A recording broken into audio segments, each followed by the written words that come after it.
matsalar da take damunka na cututtuka, duk magidanci yana da kyau ka nemi waɗannan abubuwa ka haɗa ka bar su a gida domin inganta lafiyarka tare da ta iyalinka.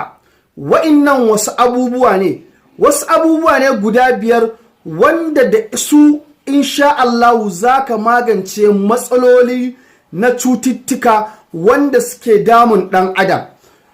Na farko, ka nemi garin zogale gwangwani 1. Na biyu, ka nemi garin citta rabin gwangwani. Na uku, ka nemi garin tafarnuwa rabin gwangwani. Na 4, ka nemi garin habbatus sauda gwangwani 1. Na 5, ka nemi turmeric wato kurkum shi ma gwangwani 1. Haɗa su za ka yi waɗannan abubuwa.